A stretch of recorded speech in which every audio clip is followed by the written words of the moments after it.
All right, ladies and gentlemen, welcome to Kabbalah Coffee. It is great to see you all this fine morning. And we have some Kabbalah to cover this morning. Okay, so the topic is bitter and sweet.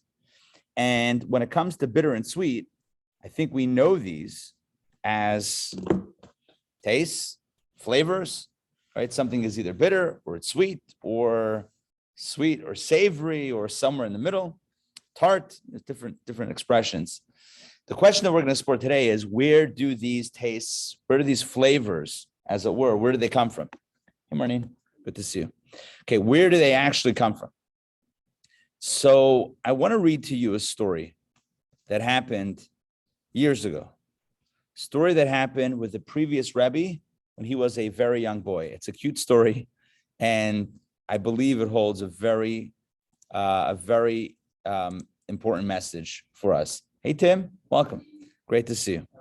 Okay, I'm going to read the story that happened with the previous Rebbe when he was a little kid.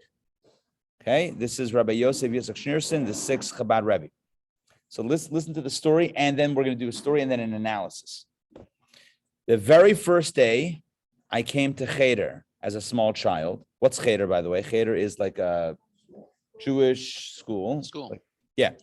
So the very first day I came to Cheder as a small child, I was brought by my father and my uncle. So I would imagine he was probably, I don't know what, when do you first go to school back in the day, back in the shtetl? You would go, I don't know, 3, 4, 5, 6 years old, whatever, maybe 4 or 5 years old, whatever, little kid. So as is the custom, they threw candies at me, okay? And they told me that how do you pronounce it? Archangel Michael had thrown them. Okay, you with me on this? So they brought him to school, to like Jewish school for the first time. By the way, Jewish school probably wasn't like a fancy building. It was probably just like a room in a house with, huh? Right, yeah, I don't think there were, like probably a few kids and a teacher. So, but they threw candies at him. Now, we have a custom of throwing candies. Like in synagogue, before the Shabbat, before someone gets married, you throw the candies or whatever. Like on special occasions, we throw candies. Back then, in that, the custom then was, maybe it still is today. I don't remember ever getting candies during it, to be honest. I don't think that. No, bar mitzvah, right? Bar mitzvah. No, but I mean like going to school. First day of school. Whatever. Anyway, so they threw candies at him. His father, who was the fifth Rebbe, the Rebbe Rashab, Rebbe Shalom Dober Schneerson, and his uncle, the Razah, so like his father and his father's brother, his uncle, so they threw candies at him, and they said, the candies are coming from Malach Michal, the angel Michael. Okay? Hold on. The story gets better. Okay. Now, my father told me, he says, that when he was brought to Cheder, you with me now, it's a story in a story. So he got thrown candies at him, but then by his father and his uncle. And then his father told him that when he was brought to Cheder, to school, his grandfather, I'm going to test you on the names after this, Rabbi Menachem Mendel of Lubavitch, that was the Tzemach Tzedek, the third Chabad Rebbe. His grandfather was still alive, and he threw candies and told him the same thing, that the archangel Michael had thrown them. Now, the previous Rebbe says, my father took this very seriously. In other words, when he got thrown, his father also had it happen to him. Not happen to him, was throwing candies at him. And his father took it very seriously. Listen to this, to the point that he didn't want to eat the candies. They were so precious to him. Because, if an angel throws candies at you, it's not like, oh, cool, candy. It's like, this is like special candy over here. Eventually, the day before Passover arrived. And as usual, they were checking the pockets of the small children for crumbs of bread. Because, you got to clean for Passover, no crumbs, no bread. And so who typically has bread in their pockets back in the day? Kids, maybe adults also, but, just throw some bread in the pocket, just like take it to go. So they checked the pockets of the kids for crumbs. And his grandfather called him and asked him where he kept the candies. Where did you get the candies? At that point, he had to eat them all. So the day before Passover, he had to eat because they were chametz. They weren't kosher for Passover candies. Nowadays, you can get kosher for Passover anything, including pizza, bagels, and bread, because it's made out of potatoes. Through the miraculous inventions of modern technology. But back then, the candy was not kosher for Passover, and he had to eat all his. This is the previous Rebbe saying about his father. His father ended up eating all the candies the day before Passover to get rid of them, but that's how precious they were. And the previous Rebbe concludes, this is the kind of education we have to have. This is chinuch, this is education. Now, that's a story. The Rebbe, our Rebbe, spoke about the story. And he said something pretty amazing. You know, if you read the story, it seems like a bit of a Baba Maisa. You know, Baba Maisa is like a tall tale.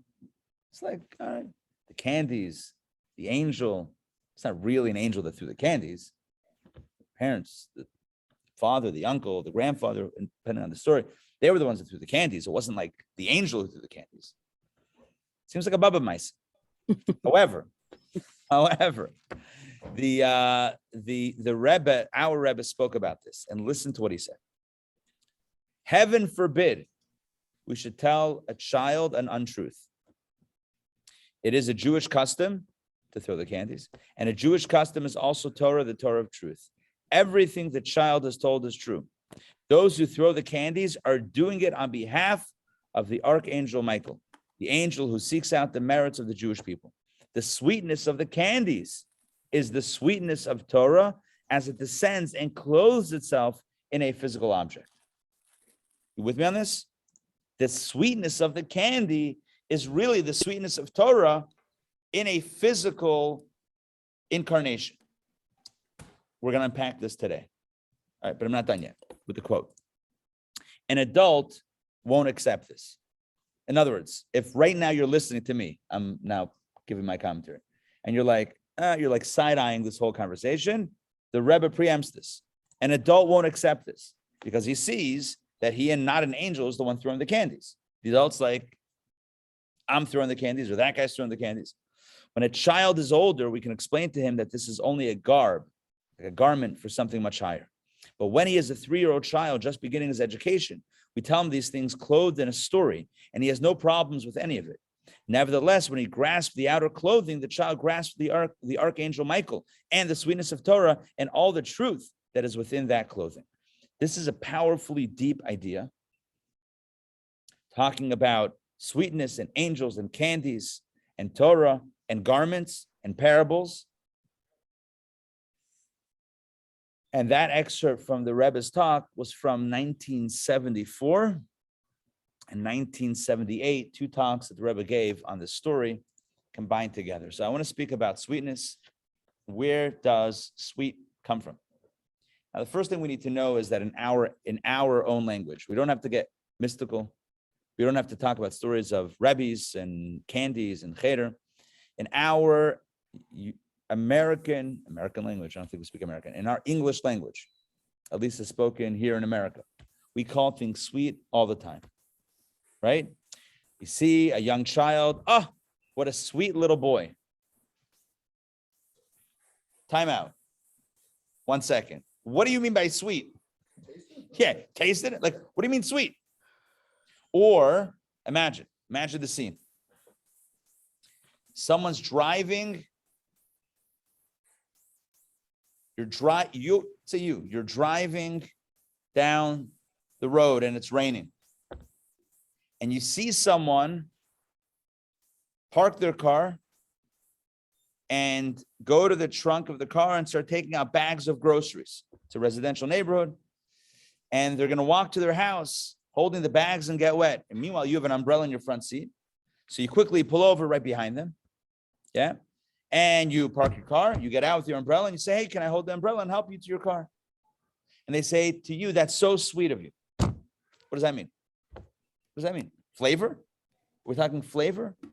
So now everyone knows that when you use the word sweet, it doesn't necessarily mean a taste.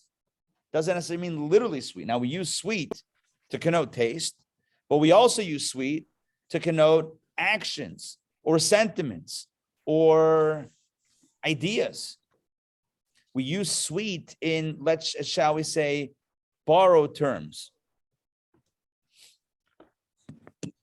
So sweet could be understood literally, or when I say literally, the way it's manifest in taste, in the world of eating something sweet, or sweet can exist in a different reality, in the world of actions, in the world of feeling, in the world of sentiment, etc. Right? Sweet can exist in many different places. The question is, what's the real sweet? Right? What's the real sweet? Is the sweet begin with food and then it's applied to other areas? Or does sweet really originate in other areas and we apply it to food? Are you with me on the question? And you might say, who cares? It's a weird question to ask. But let me tell you why the stakes are a little bit higher. Certainly vis-a-vis Torah study. So let's jump into some Torah study now. All right. When it comes to Torah study, here's what we know. When I say Torah study, I'm talking about the actual 5 books of Moses. The Torah uses anthropomorphic terminology regarding God. The Torah talks about God seeing, talks about God's eyes. There's a verse in Torah and Deuteronomy that says God's eyes are on the land from the beginning of the year to the end of the year. I think we read about it last week, Kabbalah Coffee. God's eyes. God has eyes. God took the Jewish people out of Egypt with an outstretched arm. An outstretched arm? Very interesting. What did that look like? Right? God's mighty hand. What does that mean? Because, and I'll tell you why this is questionable and highly suspicious. Because in Judaism prescribes to a very fierce theology of God not having any corporeality, God not possessing anything that resembles a body. God does not have physical form. God does not have a physical body. God does not have any of these features. In fact, it's one of the 13 principles of faith as articulated by Maimonides. In his top 13 foundational ideas of Judaism, Maimonides writes that one of them is the notion that Hashem, that God Almighty, has no guf. Guf is Hebrew for body, and has no attribute, doesn't have a body or bodily actions. It's not how it works. So then how do you make sense of Torah? Torah ascribes bodily features to God. Hey, Donna, good to see you. So how do you reconcile the two? On the one hand, Maimonides is telling us that Judaism, it's a big no-no to ascribe any bodily features to God, and yet the Torah does exactly that. So elsewhere, Maimonides explains. So we're going to do a lot of Rambam right now.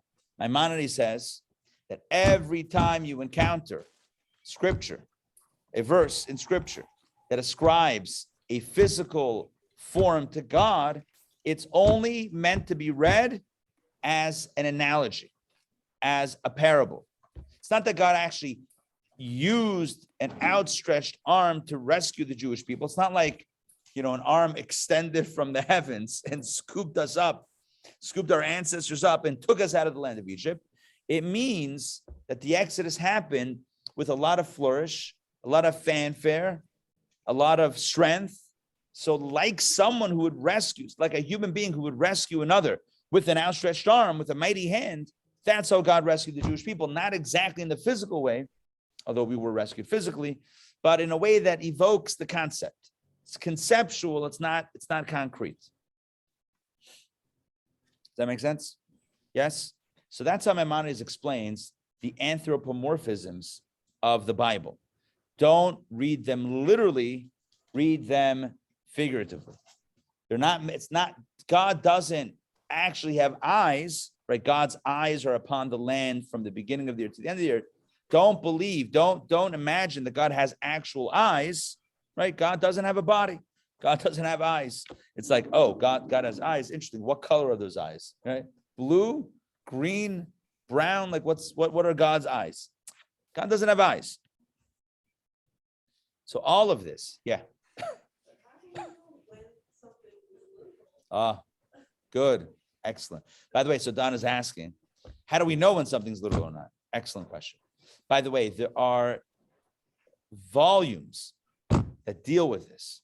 How to read Torah, how to read Midrash, how to read other sources, Talmud, the Agadic stories, the Midrashic stories. We talked about that. Michael asked about that last week a little bit at our Kabbalah Coffee class. God to perform miracles, exactly. And miracles that happen. But the bodily form that we ascribe to God is not the literal understanding. But I want to upend the entire conversation. And you'll see what I mean in a moment. Because typically the way we understand Rambam, Maimonides, is like this. That we have hands. We have arms. We have eyes. And God doesn't. But the Torah is using an analogy, right? Torah uses a parable to refer to God in this way.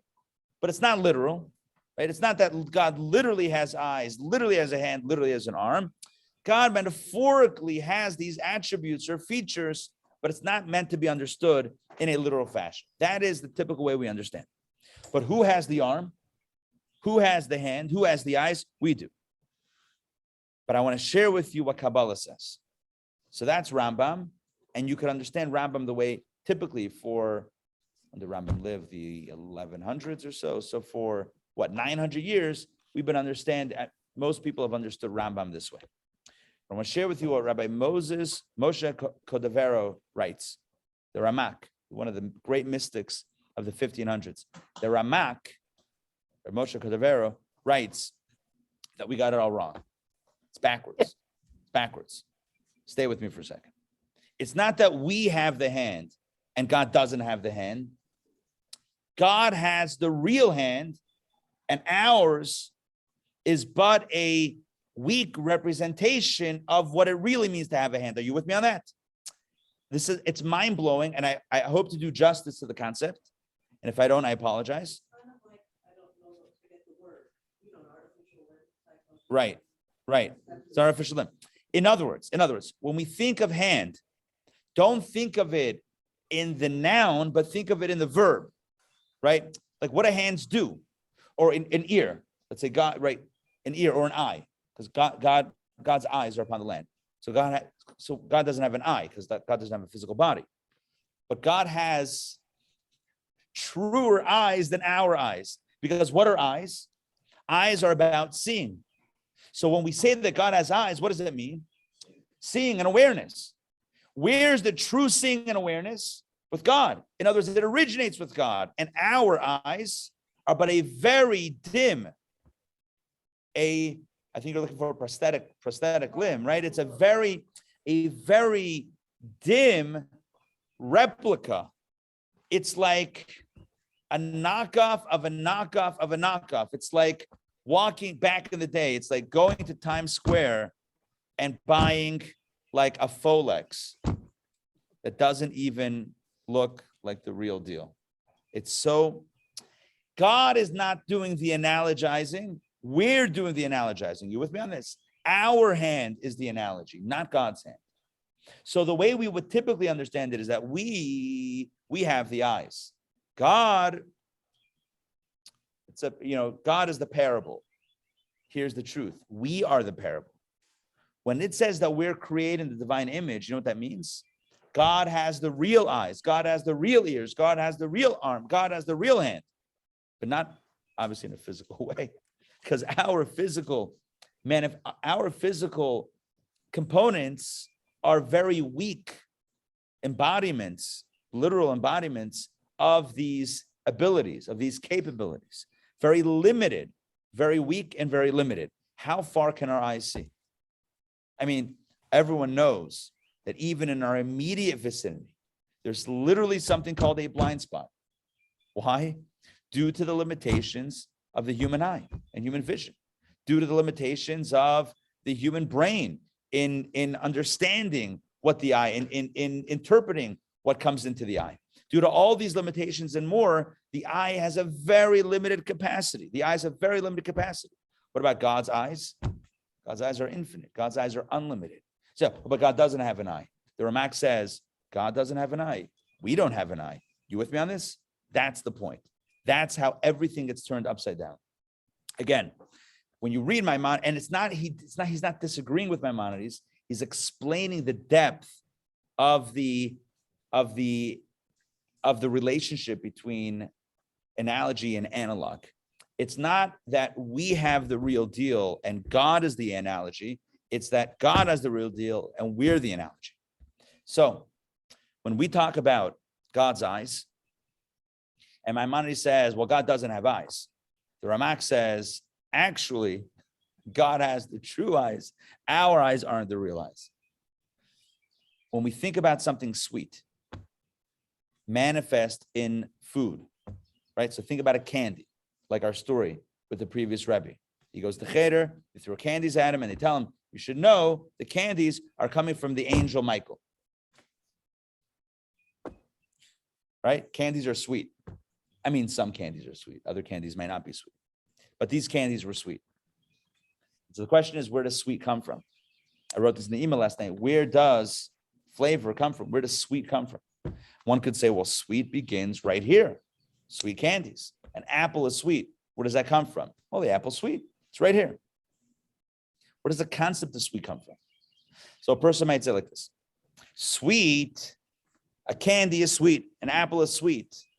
And when we talk about values or behaviors or ideologies as being sweet or sentiments being sweet, that's an analogy of the concrete sweetness of an apple or a candy.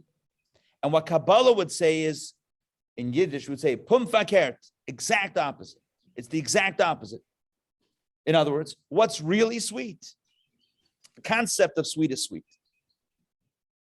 I don't know if I'm saying that clearly. In other words, sweet exists in the higher realms in the form of chesed. Chesed is sweet.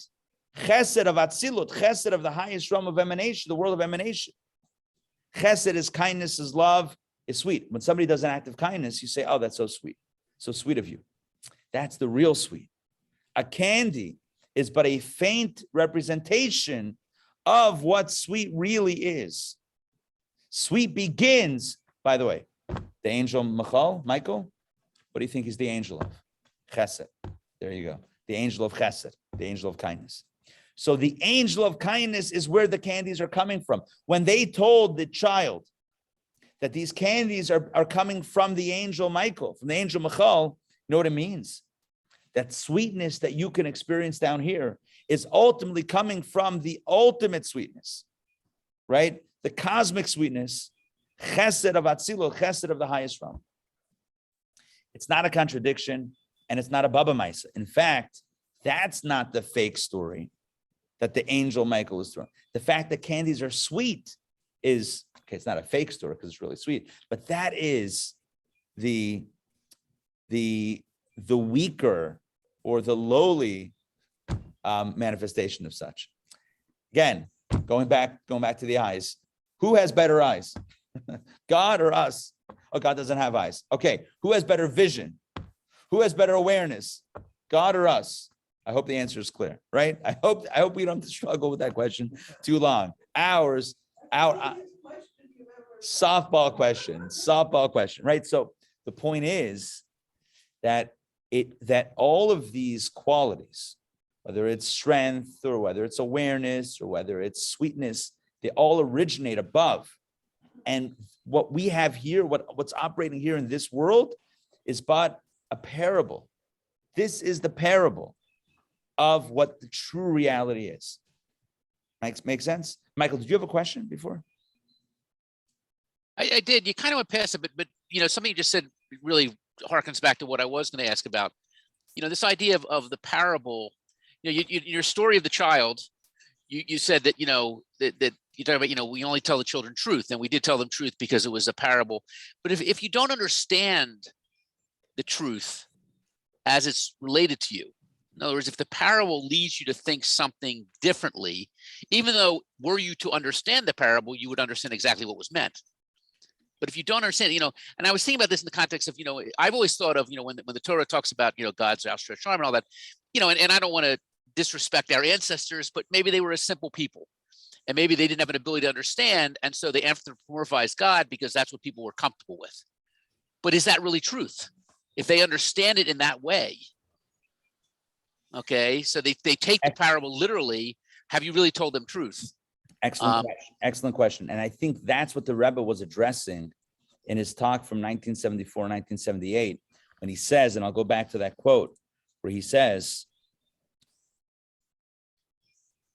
when we tell a 3-year-old child just beginning his education, we tell him these things clothed in a story, and he has no problems with any of it. Nevertheless, and this is the key line. Nevertheless, when he grasps the outer clothing, the child grasps the archangel Michael and the sweetness of Torah and all the truth that is within the clothing. In other words, when we have a parable that is originating from Torah, the parable itself is powerful. The parable itself is holy. In other words, the garment itself becomes part of the analog of the experience itself, of the truth of the experience. It's kind of like, there's different types of clothing or shells, but you have a situation with a turtle. If you try to grab the shell of a turtle, you're also grabbing the turtle. When a child understands it on the most basic level, that the angel is actually throwing the candies at him, that's not true, right? Now the child imagines, a physical anthropomorphized version of it, and that's not 100% the accurate and a reality of an angel. But the notion of an angel, the sweetness of chesed, of the angel being manifest in physical form, all of that is true. Yes, it does require a maturation process and learning it as an adult. But I would say that we should give a little bit more credit. I know you're not saying this definitively, but we should give a little bit more credit to the sages of old who spoke in incredibly complex layers of garments and garbing ideas in analogies and in parables and in stories and other types of context, and sometimes in riddles. We've done classes where we spoke about curious tales of the Talmud. We talked about the great Athenian debate, the rabbis of Jerusalem with the Greek philosophers of Athens, and how they sparred in the context of riddles. And it's just mind-blowing to unpack these ideas. But be that as it may, I think we're talking about the same ideas.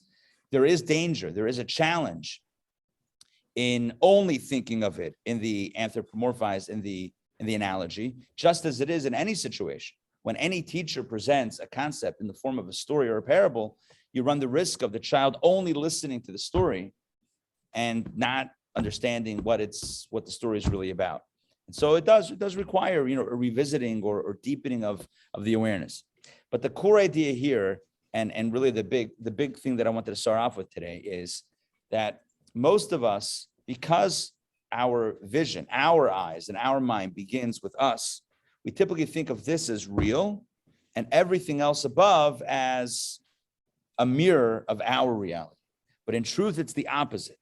Up there, and it's not up there physically, but the spiritual realm and the source is the truth, and we are the mirror. It's the opposite. Reflection goes the opposite way. Now, with this, we can understand a little bit about the process, which we have been going through over the last few weeks, the process by which the divine blessings flow from on high to our reality. So the blessings flow from the world of Atzilut, the world of emanation, to our physical world of Asiyah, the world of action. And the question is, where are the blessings, right? Show me the blessings. Show me the money. Where is that? And we've said that, they originate in a spiritual world, in that realm. The blessings are all ethereal and they're all, spiritual, and they're not concretized until it comes to our world. And that's when the blessings are. And of course, our goal and our, in life, what we want is for the blessings to be materialized. And if they're not materialized, then what kind of blessings are they? Right? What kind of what's it doing for me? So what we're going to do today inside, I think we're going to get started on the inside text because it's so important. It's so important over here. What we're going to do today is see how the blessings as they originate are really those are the real blessings. There's the blessings in the spiritual state. That's the real McCoy. Our manifestation is like the candy. So where's the real chesed? The real chesed, the real kindness, the real sweetness is above. The candies that we get, the candies that are thrown at us, are the dim representations of what's really sweet. Now, I know what you're thinking. I don't care. Throw me the candies, right? I don't care. Throw me the candies. But I think it helps at least contextualize in a place, in a space of truth, as to what the score really is. Now, even if our conclusion will be, I get it, I understand it, I appreciate it. Wow, that's so sweet. That's so amazing. It's so beautiful, but I still want the candy. That's fine. But at least let's understand and appreciate what the blessings on that higher realm, on that higher space look like. All right, so I'm going to pass these around. I'll pull up the text on the screen as well. And let's get started. Actually, I think Sandrine has a copy. The Tanya 26, he talks about how everything starts off, how everything comes from God and everything starts off as a blessing, and just the way it tumbles down here, and the higher the blessing, the less sweet, the less candy it is, the more like a dry wine, perhaps it is. And to the one who wants candy, it's like, it's like, I don't like this stuff. I'm not saying we have to develop a taste for the stuff that we perceive as negative, but there is. Listen, you saw chapter 26. I mentioned that you saw it inside. It's a difficult chapter. It's difficult to understand. It's even more difficult to actually live with, but it's a powerful idea. Okay, let's take a look at. Let's jump in. Oh, what's going on over here? We're going to begin with discourse 21. Okay, yeah. The handout starts with 20, but let's turn a few pages. Page 292. Page 292. Here we go. We've been dealing with, and I'm going to put it up on the screen in a moment. In a momento. Hold on.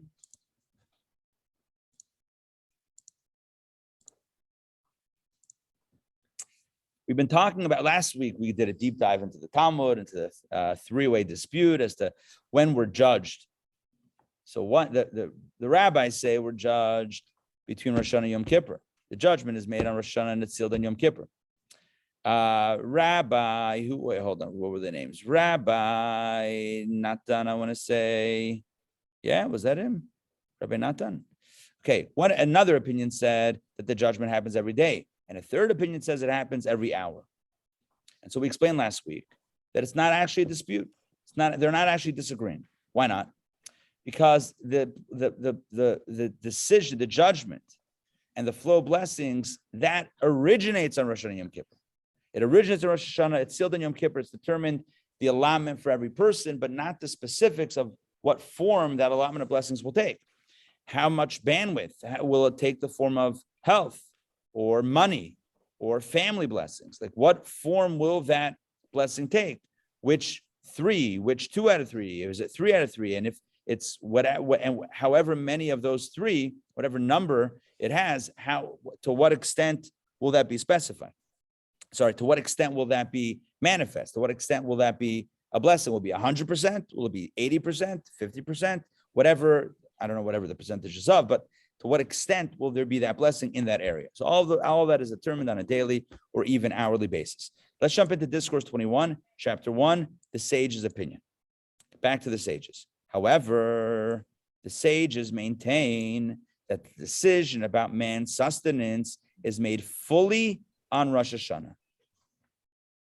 Not that it starts on Rosh Hashanah and then it kind of unfolds throughout the year. No, the decision about man's sustenance is fully made on Rosh Hashanah, including all his and his family's needs for children, health, and prosperity. Those are the 3 areas that we've been talking about. The sages maintain that man's verdict is sealed on Yom Kippur, as the Talmud says in Rosh Hashanah, page 16a. In this opinion, all the particulars of the individual's affairs for the year, for life or the opposite, and all his experiences are determined on Rosh Hashanah and Yom Kippur. In other words, everything is set between Rosh Hashanah and Yom Kippur for the whole year. We cannot say. Now, okay, so that's at least what the sage's opinion appears to be.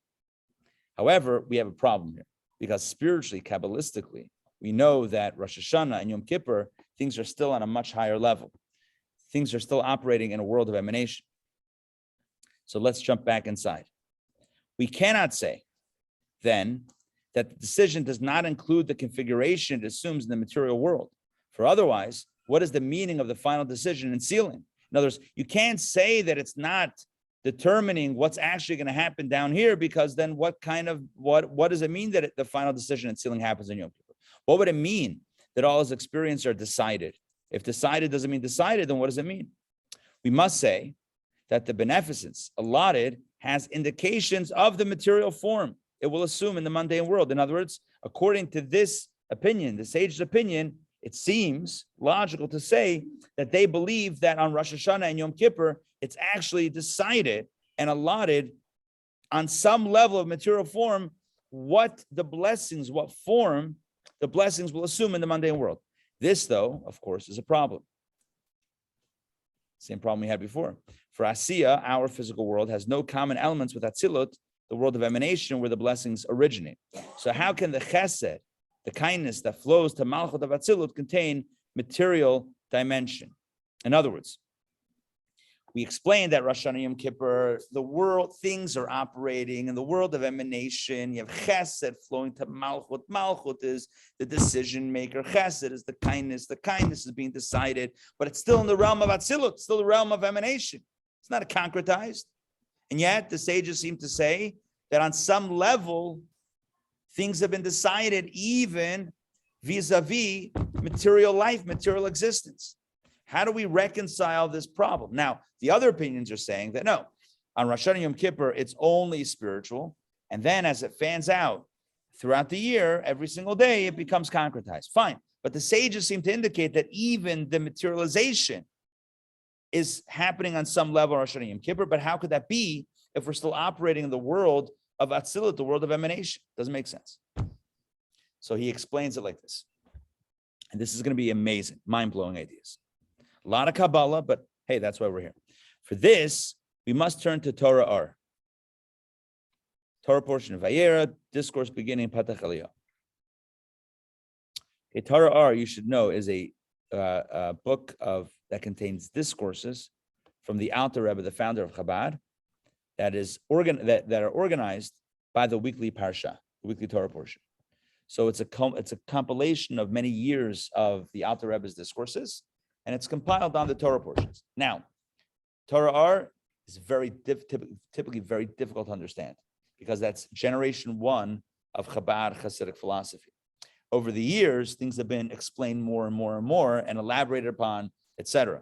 This is like the original, like OG generation, right? The Alter Rebbe, Torah R, is like the first generation of Chabad Hasidic philosophy, huh? Well, he spoke the discourses in Yiddish, but they were written in Hebrew, or he wrote them in Hebrew also. The original penning, the original publication is Hebrew, typically on discourses. You have exceptions, on exceptions, but the by and large it's Hebrew. His thought process was in Yiddish. Probably. Yiddish is, I don't believe it's such a rich language, right? I don't know. It's a language that was spoke by Yiddish was spoke by. As far as ability, because French is very rich.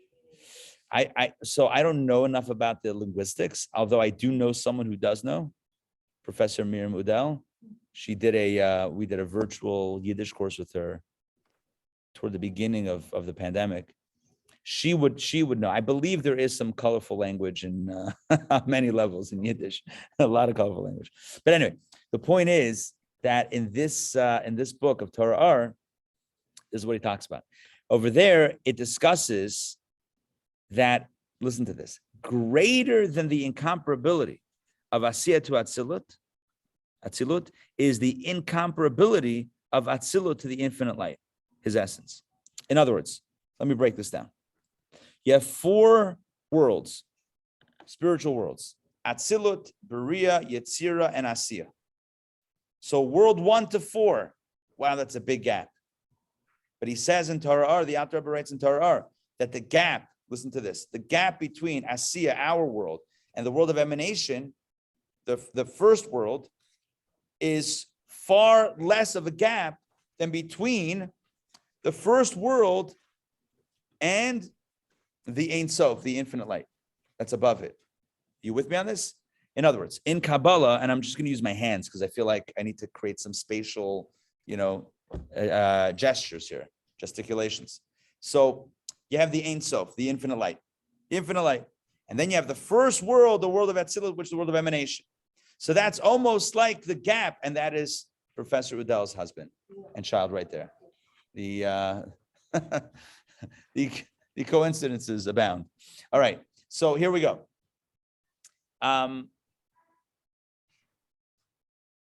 You have the Ein Sof, the Ar Ein Sof, the infinite light. And then the first world that emerges is Atzilut.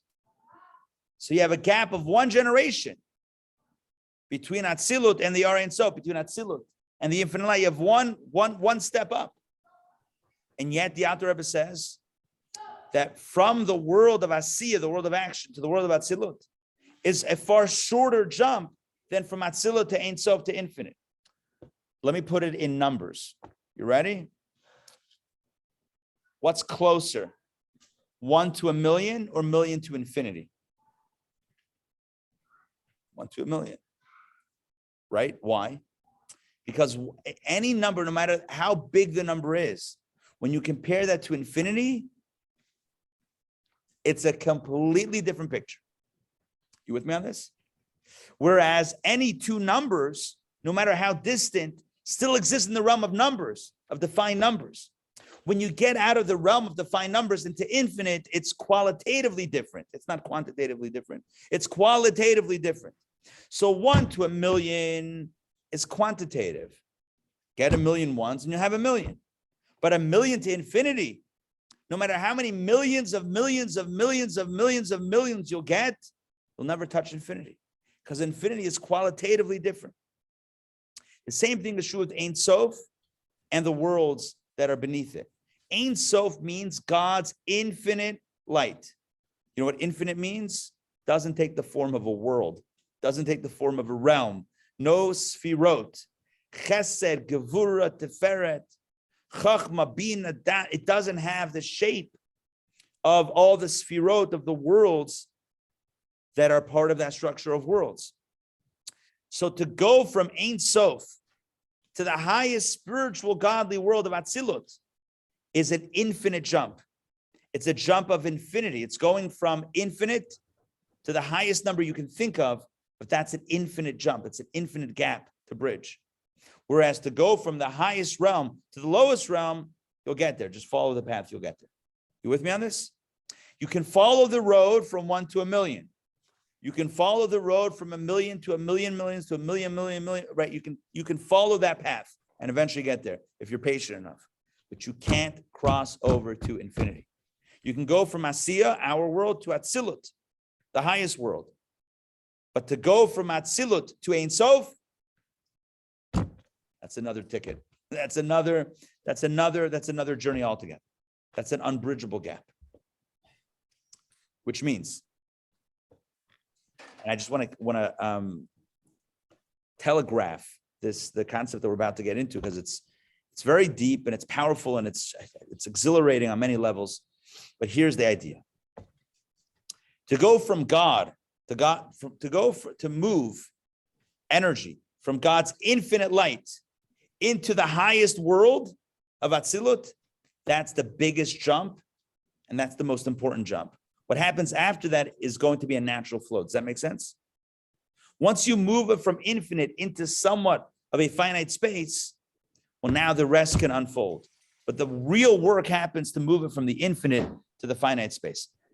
Let's jump inside and let's see it in the text.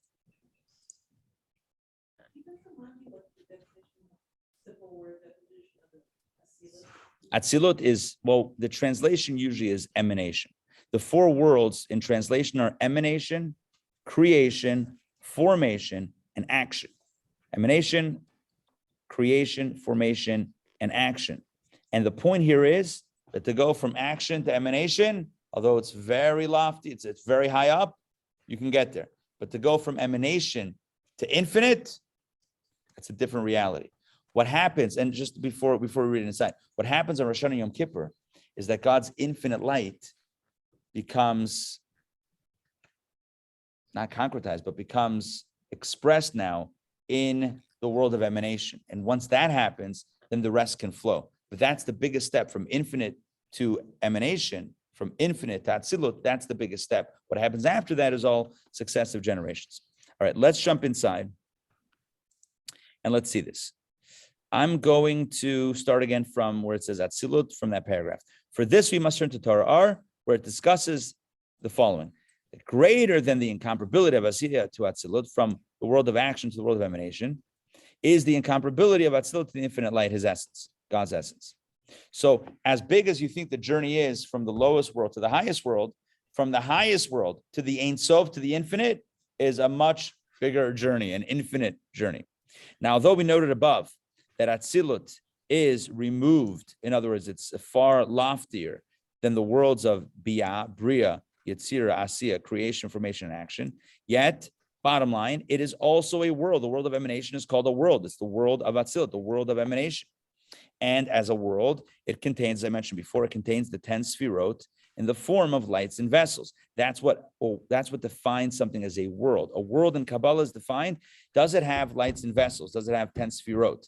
10 sefirot are the 10 energies that power the worlds. Whatever world you're on, however subtle or spiritual, if it has the 10 sefirot energies, Chachma, Bina, Dat, Chesed, Gevurah, Tiferet, Netzach, Hod, Yesod, Malchut, if it has those 10 energies, lights and vessels, it's a world.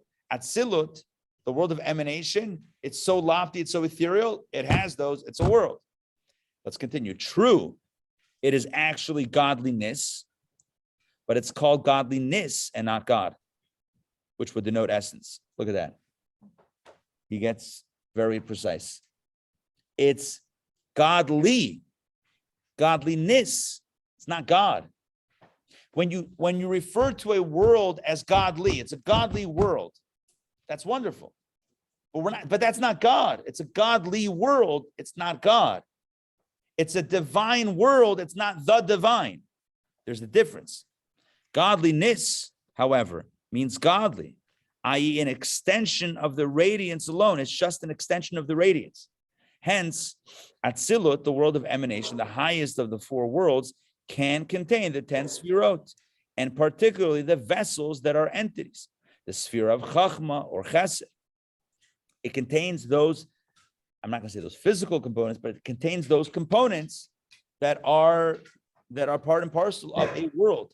For this reason, the 10 sefirot of Atzilut are a source for the sefirot of Biyah in the manner of Hishtalshalut Ilaval, which have common aspects and are comparable to each other. What he's saying here is, and I know we have like a page change, which makes things always a little bit more complicated to keep the train of thought.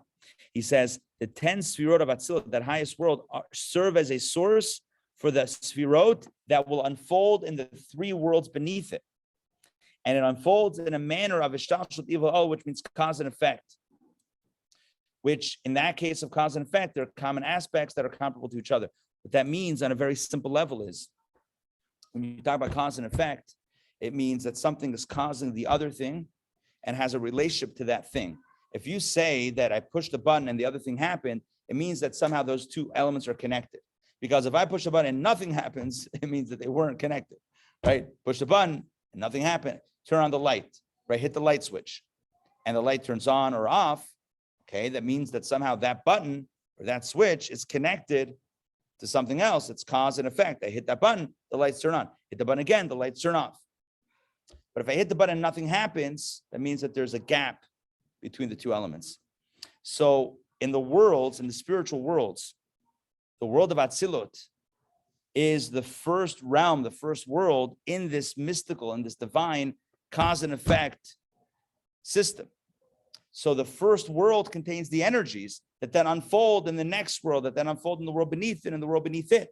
So it unfolds in all of the worlds from that original point, from the world of Atzilut. And as the world of Atzilut is, it serves as a source for the energies in the subsequent worlds. That's what he's saying so far. That Atzilut, as far removed as it is from the other realms, it still serves as the source for the other realms. In a way of Hishtalshalut Ilaval, in a way of cause and effect, which means that there is some sort of close relationship. Let's continue. The Hishtalshalut, page 294, the Hishtalshalut and coming into existence of Chachma, of Asiya, from Chachma of Atzilut. In other words, he's giving us a practical example. How do you go from wisdom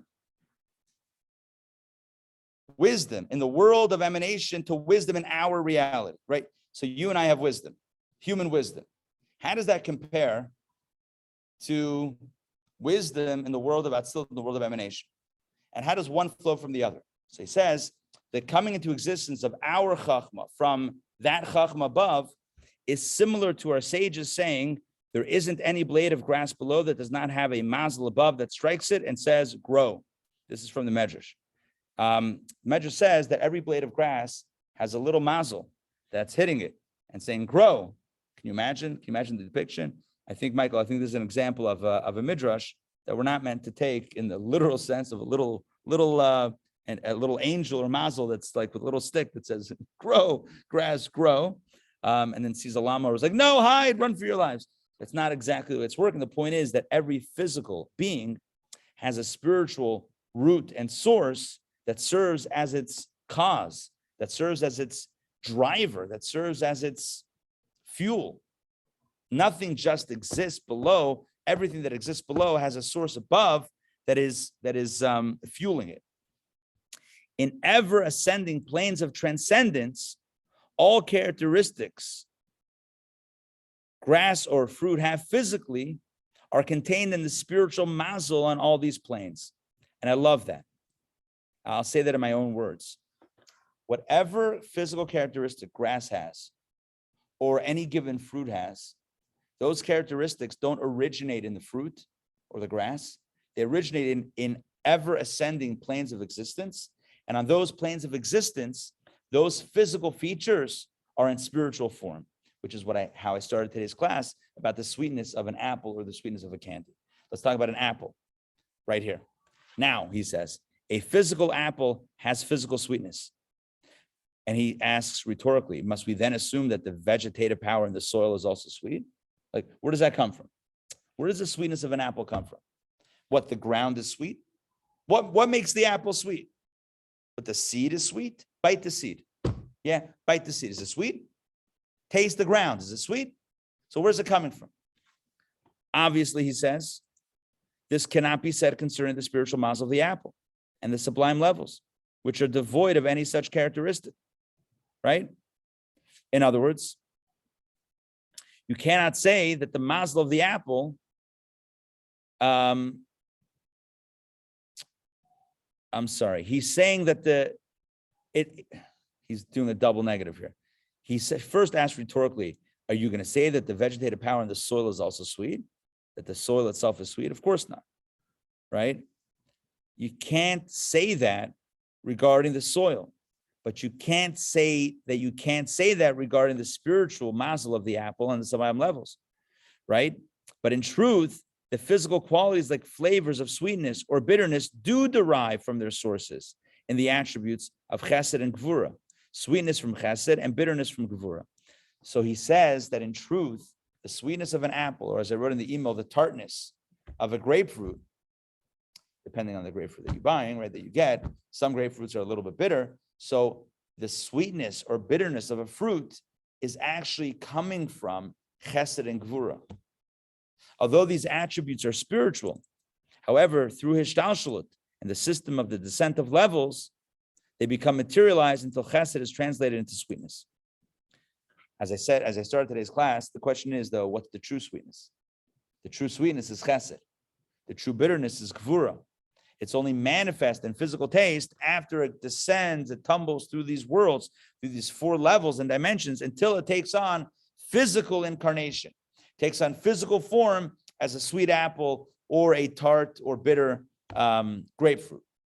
But that's how the spiritual flavor translates into physical reality. But the point is, the physical flavor originates in a spiritual source.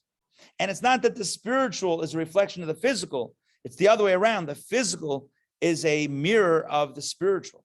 The physical, this is the derivative. This is the end result of a long chain of evolution to the point that it evolves as a physical apple, but it's coming from chesed. So you bite into an apple. What do you taste? Something sweet. Where does it come from? Chesed of Atzilut. Chesed of Atzilut? Exactly. Taste the candy. Where does it come from? The angel Michael. The angel Michael, are you sure? Because I didn't see him in the room. It's from the angel Michael. Where do you think sweet comes from? The angel is an energy. Michael is chesed. It's the energy of chesed. That's where sweet comes from. That's where candies come from. So flavor, sweet flavor, is a very dim embodiment of a larger cosmic energy of sweetness, of kindness. As I'll say soon, there's other forms of sweetness. Sweet music, right? A sweet idea, an idea that thrills the mind. These are other forms of sweetness that have been less evolved. No, less devolved than the candy, right? Less devolved, right? They're more evolved. They're closer to the source, right? Wisdom, a sweet idea of wisdom. It's like, in Yiddish, you use the word geschmack. Geschmack means, tasty, sweet. It's amazing. It's delicious. Geschmack. And ideas could be geschmack, could be sweet. You would say that with an idea. An idea is also sweet, right? An action or an emotion, a sentiment is also sweet. Music is also sweet. This is the same. It all comes from the same place. Chesed of Atzilus, chesed of the world of emanation. But it's devolved to that point. An apple comes all the way down into a physical form that you can bite. Okay, sweet. But that's not where sweetness comes from. Okay, let's see this inside. Yeah. If every entity has all types of growth, what would the apple, what would we see in an apple? It's intellectual. Oh, excellent. Don is asking a question. If everything has all 10 spheros, so we talked about the chesed of an apple if it's sweet, where's the wisdom of an apple? So here's the big idea. And if I haven't clarified this previously or even ever, I apologize. The only thing that we say that has all 10 energies guaranteed is the human being, is the human soul. Everything else is an amalgam of 10 energies, but it might have only one or two and not the others. Only the human being, when the Torah says that human being is created in the image of God, but isn't everything in the image of God? And what does it mean to be in the image of God? Kabbalah explains that only the human being has a soul that has all 10 energies in full measure. I mean, everyone has a little bit tweaked, but all 10 energies. Whereas an apple, for example, might just be chesed with another one or two. It doesn't necessarily have, certainly not the intellectual pieces of it. The human being is unique. Now, everything in the universe is created utilizing the 10 energies, but it's not necessarily reflected in those entities. So back inside, let's see how he explains the evolution or devolution from chesed to physical taste. True, he says, last paragraph on 294, true, sweetness and chesed are incomparably distant and unrelated. Not really unrelated, but it seems to be unrelated. It seems like, okay, chesed is kindness. Chesed of Atzilus is like divine kindness. And sweetness of an apple, it seems like they're incomparably distant and unrelated, but they do have qualities in common. They are of the same basic order. Spiritually too, he says, there are numerous forms of sweetness. Pleasure in intellect is a form of sweetness, right? When you take pleasure in learning something, right? Wow, it's like you get excited about it. It's sweet. As is pleasure in music, which is on a lower plane than intellect. So you have, if we were ranking pleasures, and by the way, at the beginning of this book, if you remember, like a few hundred pages ago, he did rank pleasures. And he talked about a very similar construct where you have intellectual pleasure standing above musical pleasure, standing above eating pleasure. So you have, for ranking pleasures, and this is not, it's not a judgment of pleasure. It's just simply ranking it in terms of spirituality or ethereality. You have an idea is more sublime than music, which is more sublime than food, than an apple. It's just the way it is. But they're all sweet. You can have sweetness in all these levels. So sweetness originates in a pure spiritual form, and then it's manifest in an idea, in music, and in food. And I want to tell you this. When you study Kabbalah and Chassidus, everything is precise. Because literally these examples that he's giving are explaining the 4 worlds of evolution when it comes to sweetness. And I'm going to get a little bit meta. Let's understand the analogies that he's bringing here, because it's very powerful. Chesed, kindness, begins in the world of Atzilut, the world of emanation. That's where it begins. And on that level, it's pure godly, not God, pure godly chesed and kindness. Pure God, pure divine sweetness. It's godly sweetness. What form is it taking on? It's not taking on a form yet. It's pure divine sweetness. Now, it's not Ein Sof, because above that, in the realm of Ein Sof, you can't even call it kindness. Remember, in the Ein Sof, in the realm of the infinite, you don't have the 10 sefirot. You don't have chesed as chesed. You don't have chesed as kindness. You have just an infinite light reality. The first space where you can call it chesed, kindness, as a self-defined or self-contained energy is Atzilut. But on that level, it's godly kindness, godly chesed. What form does it take? It's not taking a form yet. It's pure divine kindness. The next step down, the 4 worlds correspond to spiritual, intellectual, emotional, and physical. So in the first world, Atzilut, spiritual kindness. How does it manifest? It's not manifest yet. Spiritual kindness, divine kindness. The next world down, it's going to be intellectual kindness or sweetness or pleasure. What is that? Ideas. The next world down, emotional kindness or sweetness. What is that? How does that manifest? Music. Music gets us excited, gets our heart excited. It's an emotional experience. Can one argue that music is an intellectual experience? I don't know. I think music excites us. Music stirs the heart and the spirit of us. Music is, I think, primarily an emotional experience. So ideas are Bria, second world, the world of creation. Emotions are Yetzirah, the third world down. And physical food, right here. So what he's doing is he's charting the course of devolution from the first world of Atzilut, pure kindness, pure sweetness, into intellectual sweetness of an idea, emotional sweetness of music, and then physical sweetness of an apple. That's the chain of descent. That's how kindness, that's how chesed devolves or moves from one level to the other. Does that make sense? Yeah. I would say that music also intellectual. I look at it as like prayers versus Kabbalah. So, right. So you have to experience it first. Emotional, yes, the sounds. They just have a visceral effect. But especially those that are trained in music, right? They can appreciate, the chords. So Don is saying that music could also be experienced and appreciated intellectually. But I would say that the goal of a composer, even if he or she is relating an idea, the goal is to take a person in. And that begins and is expressed, I would say, most immediately in the heart, right? It's getting a person in. By the way, even prayer is called in the Talmud, Avodah Shebelev, which means, hey, Dr. Maxey, good to see you, which means the idea of service of the heart. It's primarily an emotional experience. Although, of course, as you're speaking to, there is meditation and understanding of the prayers and intentionality, yes. But first and foremost, we approach prayer as a heart emotional experience. Prayers in that camp, as opposed to our Kabbalah study is intellectual. So that's Right. Oh, I hear what you're saying. Yeah. Although, yeah. I think even Kabbalah can be experienced on different levels. You can experience, and in truth, there's 2 different forms of Hasidic discourses.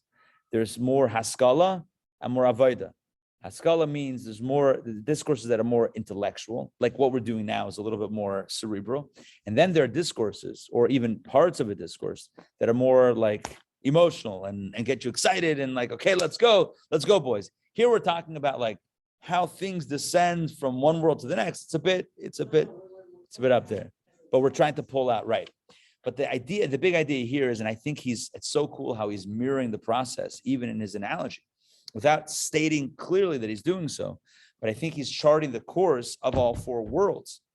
The big idea here is that anything that originates in anything that exists in the highest world will at some point devolve in the lower dimension. So you have pure chesed, pure kindness, pure sweetness, divine sweetness, that then when it takes one step down to the world of Bria, the intellectual world, manifests as a sweet idea, an exciting idea. In the world of Yetzirah, one more step down, in the world of emotions, it's manifest as beautiful music that gets you going. And in the last world, the final world of action, the world of concrete things, it's manifest as an apple that you can taste and eat and consume. But it's all from the same, there's a line that connects all of these realities. Divine kindness, divine chesed. An idea, music, and an apple. If I were to show you images, what is the similarity between an apple, composition, and an idea? Yeah, sweet, chesed. It's chesed, all three are chesed, and the chesed begins on that fourth, the highest rung, not the fourth world, the highest of the four worlds, which is Atzilut, which is a godly world. It's not God, it's not Ein Sof, it's not infinite. You see, the difference between Ein Sof and a world is simply this: can you use expressions like chesed? You can't use chesed, kindness, in Ein Sof, because Ein Sof literally means infinite, which really means indescribable. In the Ein Sof, you can't attribute the attributes, because otherwise it's not Ein Sof. It's chesed, it's kavura, it's teferet. You're suddenly using adjectives to describe. That's not Ein Sof. Ein Sof means indescribable. You can't use any types of adjectives. You can't use any wording. So the Ein Sof realm, in other words, the divine, infinite, essential Ein Sof realm, infinite realm, is beyond the 10 Sefirot. Once you get into the four worlds, the highest world already has a definition called kindness, amongst others. There's kindness. That might be pure, it might be divine, it might be godly, it might be ethereal or spiritual. Wonderful. But it's still called kindness. And it now serves as the source for a sweet idea, a sweet piece of music, and a sweet apple. That's how it all unfolds from that highest realm. Let's go back inside.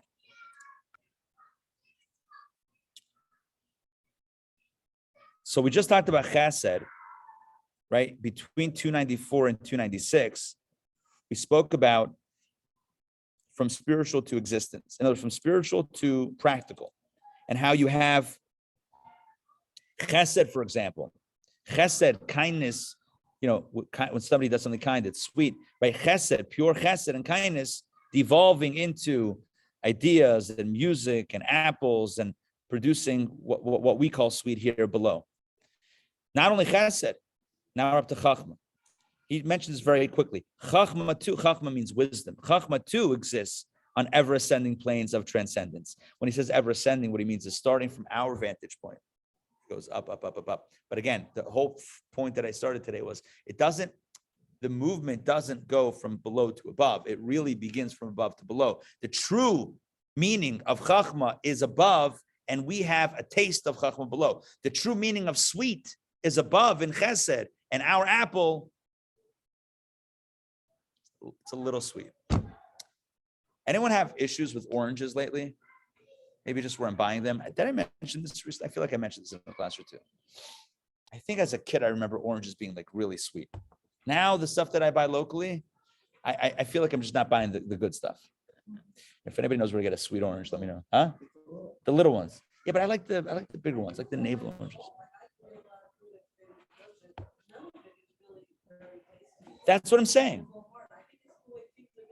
That's exactly what I'm experiencing. It's not so tasty. It's a little bit hard. You open it up and it's like crumbly. Anyway, so what I'm saying is for sure that orange is a very dim representation of chesed, of atzilut, of the real sweetness. That I'm saying, what I'm saying is right. What I'm saying is even oranges today are a dim representation of the oranges of yesteryear, as I'm romanticizing the oranges of my youth. Anyway, I'm sure there still exist oranges that are delicious and sweet. I actually had that experience. I went to a farmer's market before Passover. Now, Leah went to the your DeKalb farmers market, which is tremendous. But they didn't have one thing that we needed: nuts in shells. Now, here's why. Because you may know this, Khabad on Passover, we peel or crack everything ourselves. Okay, with rare exception. Like wine, we're buying processed, and matzah we're buying because we're not doing that ourselves. And meat and chicken and fish we're buying, kind of as is. Obviously kosher for Passover, but as is. But everything else, vegetables, we peel. Tomatoes, you guessed it, we're peeling tomatoes. Everything is being peeled and cracked. So to buy nuts that are already pre-extracted is theoretically fine, but for the the Khabad extremism, where we want to do everything ourselves. So she couldn't find, for whatever reason, at the DeKalb farmers market, she couldn't find any unopened nuts. So I drove out to Beaufort farmers market, where I found a collection of nuts. And then that was my goal. My task was get the nuts, right? In the shells. I found it. I asked the guy, he's like, I don't think we have any. Then I kept on exploring, foraging through the thing. I found a display, grabbed a few bags full. Great, it was wonderful. On the way out, as I'm walking through, I'm like, all these exotic stuff. Eggplant, I've never seen this stuff before. Like, just colorful stuff. I didn't even know what. I passed the oranges and it looked very good. So I bought 2 oranges for the ride home. Man, those were sweet. I'm like, they still exist somewhere. Anyway, we talked. Those were good? So there you go. They were blessed by Passover. So here's the deal. When it comes to taste and flavor, we should believe that whatever we can taste, no matter the extent of our palate and our ability to taste, it's a drop in the bucket in comparison to the true flavors out there. Even with hearing, we know this, right? The human ear can only perceive a very limited range of a very limited amount of the range of sound. We have a very finite ability. Even the way we can see, we can only see a certain range of colors. The same is true with every experience. Our experience in this physical world is not the be all and end all. It's not where it starts. Sweetness doesn't start with an apple or with an orange. Sweetness starts above in Atzilut. And on that level, man, that's sweet. That's really sweet. And what we get is you take a big light and you cut it down, cut it down, cut it down, cut it down, cut it down. We're getting a taste. Can you imagine what it's like up there? We think about this in the context of, the world to come. It says like, this is our world is this world, and then the afterlife is the world to come. Olam haba, world to come, i.e. the next world. And we say that the soul experiences the pleasure in that world, experiences pleasure in that world. And there are books of Kabbalah and Jewish philosophy that try to explain, right, what that pleasure is like. And we can't understand it because we're so stuck in a physical understanding of pleasure that we can't imagine what pure, higher level spiritual pleasure would feel like. But let's put it this way. It's like whatever we have on steroids. It's like the ultimate pleasure. The Baal Shem Tov told a parable. It's a great story. There was once a wagon driver. This wagon driver was the lowest of the low. He was a low life. Every sin in the book he committed. But here's what happened. One day, somebody was stuck on the side of the road in danger of dying. And this guy saved his life. And you save a life, that's it. So he passes away after 120 years, the wagon driver does. And he goes to heaven, heavenly court. It's like, this guy, low life. But he saved a life. All right. He's admitted into heaven. But there's a big debate that breaks out amongst the angels. I mean, on the one hand, he really doesn't deserve it. On the other hand, he did save a life, so he had that one thing. So what do you do? So they decided to tell him the news, tell the wagon driver, you have heaven, and then let him decide what type of heaven it's like, because they couldn't figure it out. He said, what do you want? What do you want as your reward? The wagon driver says, you know what I want? I want a good paved road, strong horses, and a good whip, and a good carriage. And so the Baal Shem Tov says, so for eternity now, there he is on the road with his wagon and the horses and a whip saying, giddy up, or whatever you say. If you're a wagon driver, I have no idea. I've never driven a What's the point? This guy could get anything, but he's a wagon driver. And what's heaven, paradise for a wagon driver? Good horses, a smooth road, and a comfortable ride. Don't be a wagon driver. That's the point. Don't be a wagon driver. You could be a wagon driver. Think bigger than a wagon driver. It's like, I'll give you another parable. This is a powerful one. Once a story, a king and his prince, his son. So his son did something very bad, and the prince did something very bad, and so the king, with a heavy heart, banished him into exile. He kicked him out of the house, out of the palace, and he said, "Go." And there the king is, trying to figure out his life, just feeling, kicked out and abandoned, whatever it is, and going through all these types of things. And he finds a group of people that are wandering and also nomadic, and he joins up with them, and he learns their ways and how they go about eating and just eking out life day to day. And he's living out, he doesn't have a house, doesn't have a home, doesn't have a shelter. He's living just on whatever in the fields. And he sees these guys, they have little huts that they've built, and he learns from them how to build a hut. But some of them have upgraded huts with better materials.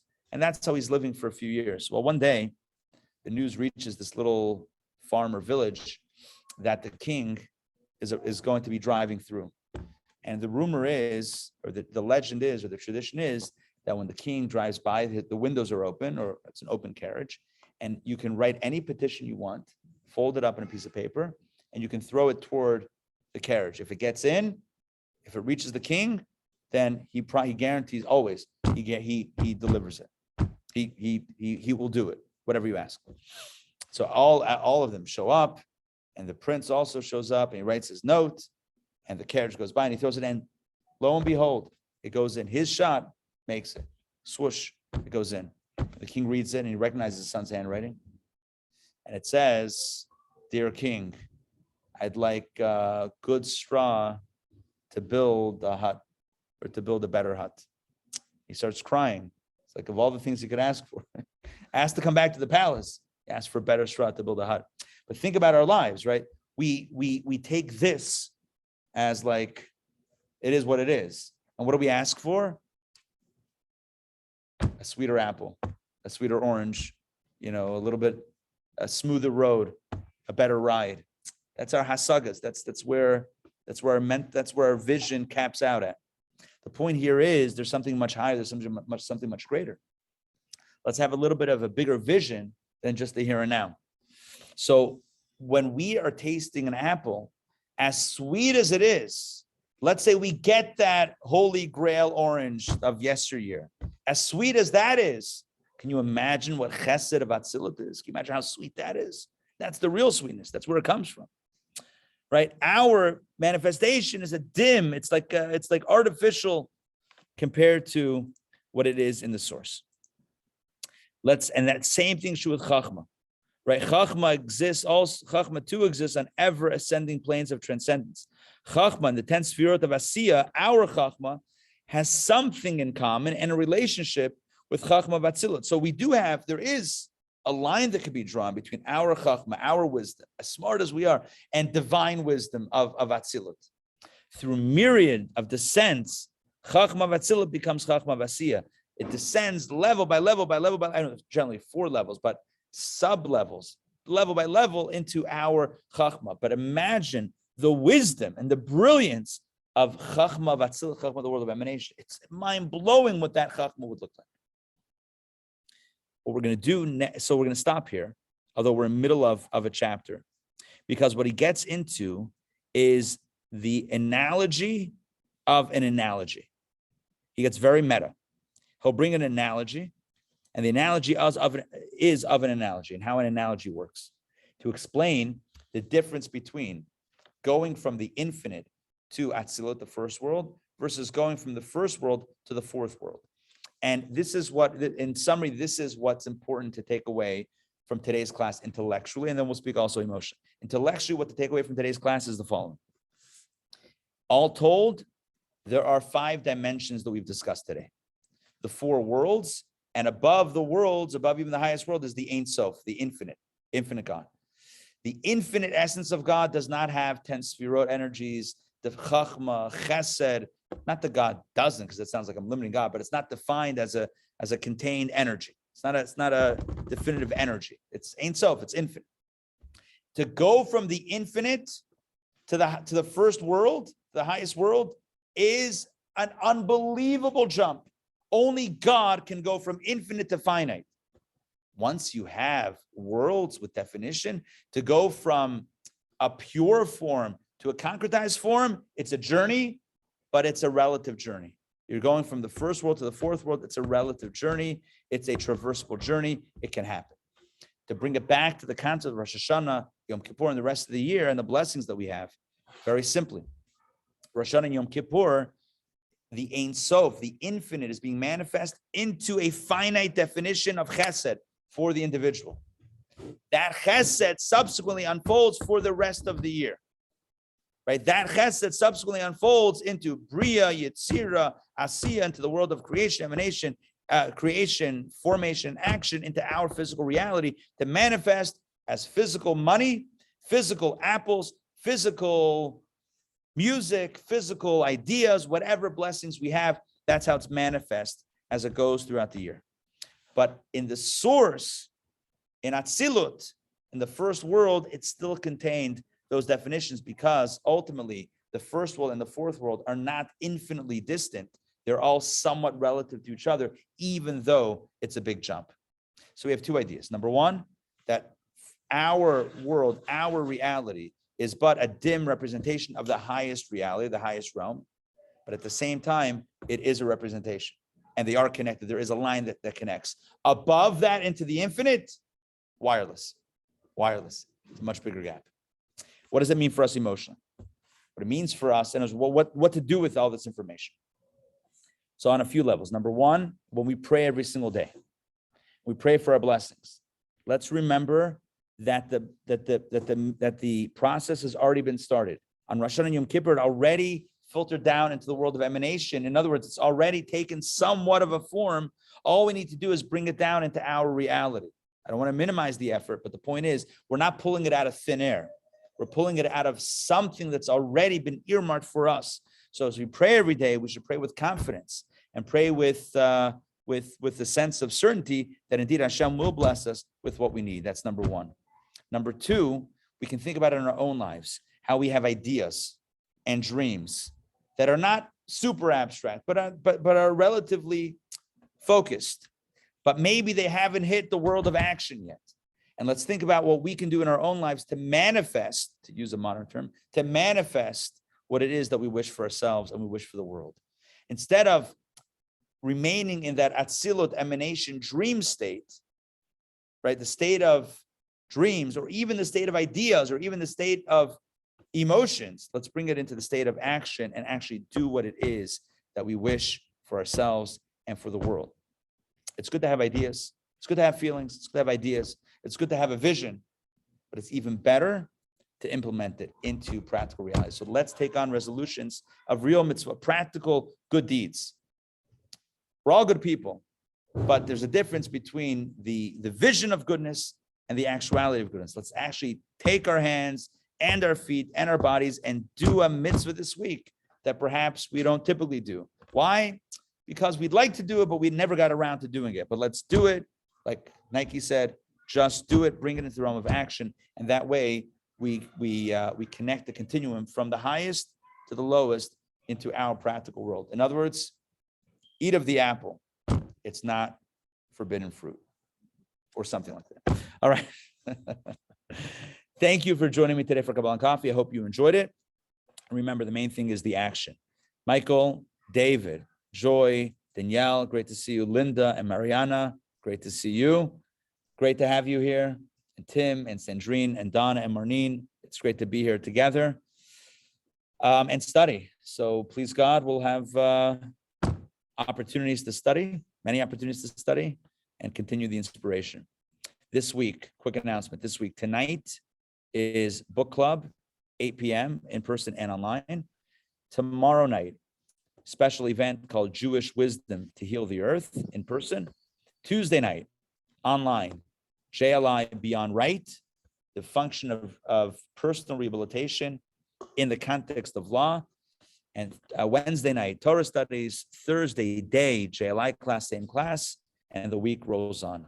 All right, Thursday's class, JLI class is in person with bagels, lox, cream cheese, veggies, coffee, tea, and of course, bad jokes. All right, we'll questions or comments?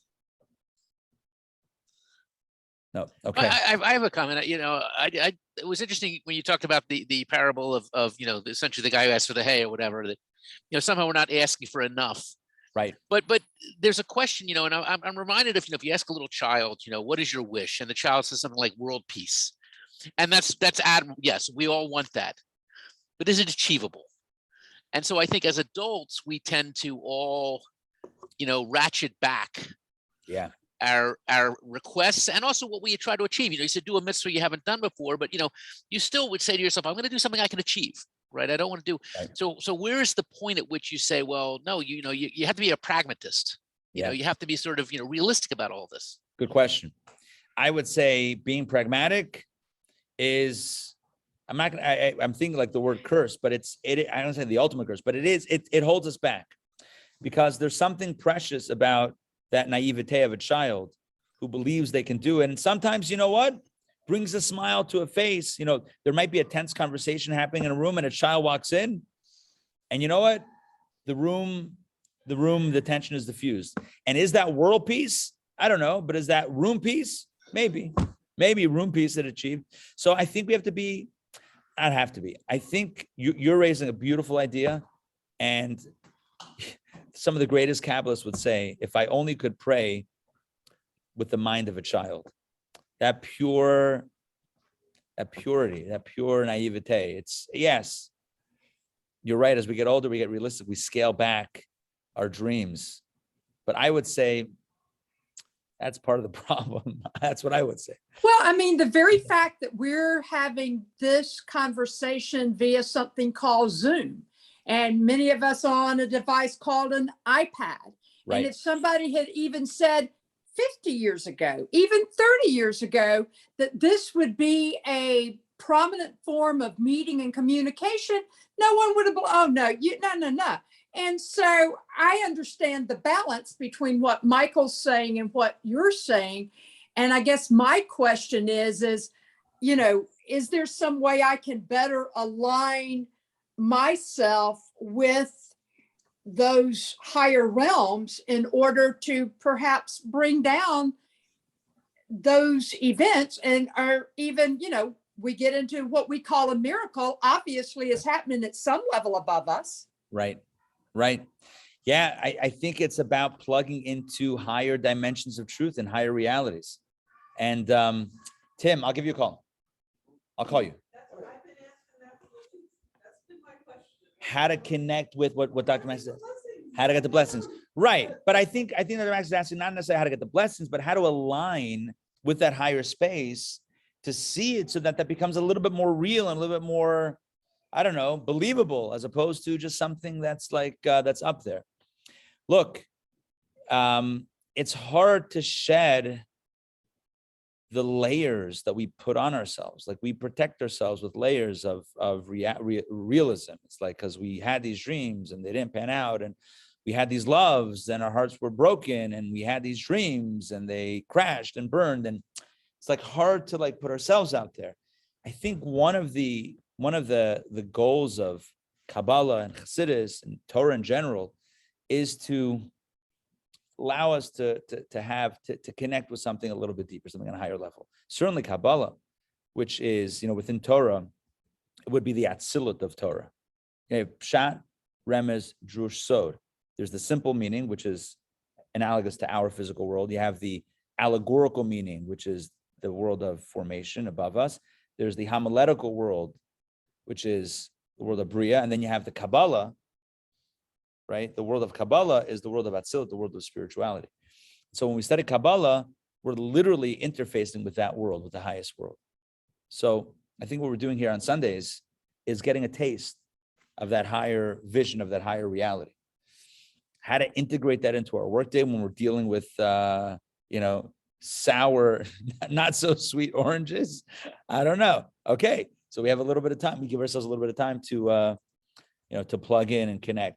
But it's really beautiful how we have classically in Torah these same 4 dimensions that correspond to the 4 worlds, correspond to the 4 energies, spiritual, intellectual, emotional, and physical. It's kind of cool how we have that. And if we want to plug into the soul, then, soul is connected with soul. So our soul connected with the soul of Torah, which is Kabbalah, connected with the soul of everything in the world. That's a cool thing. I mean, Kabbalah gives us the vision to look at things, not as an apple, but as chesed. That's literally what the language that we have to speak about these ideas today all comes from Kabbalah and Chassidus, which is telling us to look at an apple, not just as an apple, but as a derivation of chesed of Atzilut. Great. So now we're thinking about chesed of Atzilut instead of apples. It's a good step 1. Okay. I don't have it mapped out exactly like what's step 2, but that's a good step 1. Step 2 is, try to integrate that into our lives. See things a little bit deeper. Let's not be that. To me, that story with the prince who's basically given up and just wants a better hut. Just give me a little bit of a better hut. Let me upgraded hut, like better straw. But it's us.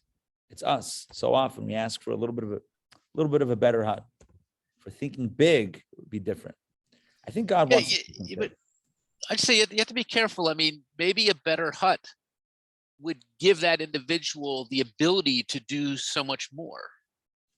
In other words, we look at it and say, well, why don't you ask for more than a hut? Come on. But, maybe if I only had a hut, then I would feel confident in my living conditions and would be free or able to, I was thinking about, people talk about healthcare. Why should we provide healthcare, to people? And one of the arguments is, well, you should provide healthcare because then they wouldn't have to worry about sticking with their job, and because they need that for healthcare, and they could be an entrepreneur and they could go out and start a new business. So it seems like a simple thing, like all I want is healthcare, but that then could allow me to, give me the freedom to do other things. You're 100% right. In other words, the hut could be a gateway. Exactly. To a lot. 100%. You're right. And I'm not knocking the hut. I'm just saying that if we're studying Kabbalah anyway, let's talk about the big stuff also. You're right. The process may be incremental to build up there, but I think it comes back to what Joy was talking about earlier. The idea that we don't know what's achievable. We don't know what's going to happen. So you should go for all of it. Shoot for the big thing, and eventually we'll get there. I mean, I remember a story years ago. I worked for a company, and somebody, the president of the company, asked the VP of engineering at a corporate meeting, "Can you do such and such?" And the answer was, yes, we can, given enough time and money. Okay. It's like, everything eventually we will get to, but okay. By the way, I believe, and I'm not a lawyer and I'm not an expert, and I wasn't at the case. Theranos, remember Elizabeth Holmes? I believe I believe that she believed that given enough time and money, she would crack that thing. And she was just trying to buy it. And eventually, it collapsed on her. But I mean, people attribute all sorts of intention to people, and it's not really fair to do so without knowing. But that's what I believe. I believe that, I don't know if her heart was in the right place. I don't know if it was about people or about the money. I don't know what it was about. But you're right. With enough time and enough money, probably that could have been solved, at least on some level. They ran out. And everyone pulled out, and that was it. And she was left with over-promising too early. Whatever. Anyway, I'm not justifying it. I'm not weighing in on the let the Justice Department deal with that stuff. I don't even know where that case is holding, but I have to look at that again. But the bottom line is, you're right. We have to recognize our limitations even as we shoot for the stars. So listen, the line is shoot for the stars because at least you'll get somewhere. I forget the exact, maybe you'll hit the moon, I don't know, whatever. Maybe you'll hit somewhere, even if it's not the stars 100%. All right. Great to see you all. Have a wonderful day. Have a wonderful week. Shavua Tov. Shavua Tov, Yesher Koach. Let's go big. All right. We'll see you guys. Take care, everybody. Shavua Tov. Bye.